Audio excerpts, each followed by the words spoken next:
few snapshots from this London Fashion Week. Christopher Kane backstage after his show talking about the smell of bleach in his house that accompanies having a new French bulldog puppy, and the frills of the Royal Doulton figurines that his mum used to polish obsessively when he was growing up in Glasgow. Cindy Crawford's model children, Kaya and Presley Gerber, catwalking at Burberry in check caps past a photography exhibit that included Martin Parr's 1981 shot of Dubliners hunched under flimsy umbrellas as they battle rush hour rain. As an image of fashion in the rain, that shot is about as far from the romantic iconography of the raindrop-dappled, collar-popped Burberry trench as it is possible to imagine. Plasticky bucket hats at Donatella Versace's Versus show.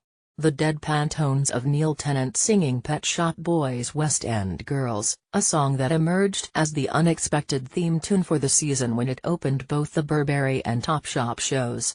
A skirt and a top made from rough linen tea towels at J.W. Anderson, frilly cushion handbags at Mother of Pearl, a silver clutch bag molded from the shape of a polystyrene kebab box at Anya Hindmarch. Designer Richard Malone cheerfully naming the bright color palette of his dresses as a homage to supermarket carrier bags, Tesco blue, Co-op turquoise. This is street style, but not as fashion usually knows it. This is not the peacocking instabate that has become the default uniform of London Fashion Week. All £1,000 tracksuits and limited edition bum bags. This is street as in ground level, not street in the sense of being the coolest kids on the block. Actual real life, not a performative version of it. And this is different. Because from its beginnings as a breath of fresh air backlash against the stuffiness of the catwalk, the street-style arm of fashion has over the past few years calcified into a bloodless beauty contest driven by cold, hard cash. One survey released on the eve of Fashion Week estimated that micro-influencers, those with about 10,000 social media followers, can command a fee of £3,000 a post, with many of these posts clustered around the venues and hashtags of Fashion Week. Fashion is bored with the pretentious modern incarnation of street style. But there is no appetite for a return to the snotty, unreconstructed public face of fashion that went before, identikit front rowers inscrutable behind sunglasses. Instead, this Fashion Week reached for something less polished, and more human. Both Christopher Bailey and Donatella Versace, two of the grandest designers on the London schedule this week, talked about having models try on the collection at fittings and being interested in their views on how to put the pieces together. At Topshop, the inspirations were the gritty, radiators and all aesthetic of Corinne Day and the days before Instagram, the fun behind closed doors and neon lights.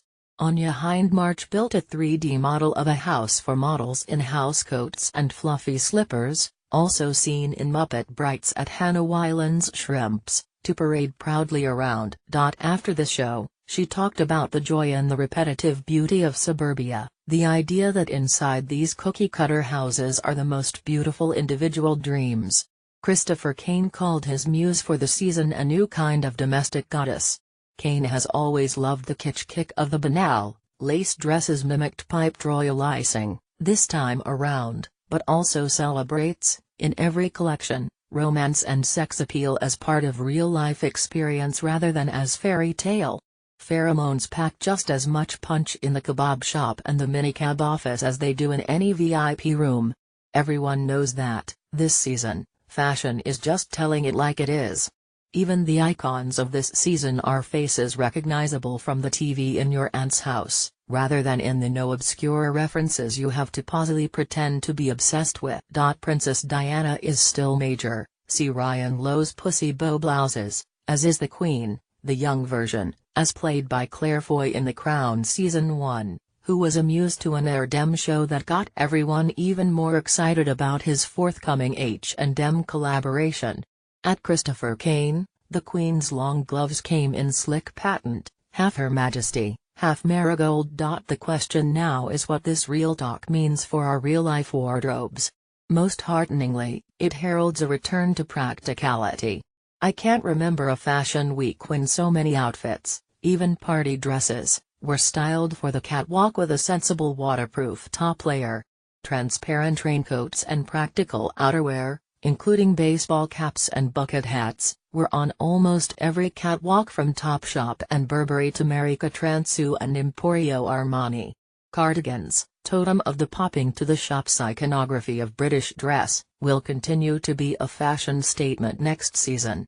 At Erdem, they were worn looped around the shoulders in the manner of a silk scarf. Molly Goddard, who said her Mew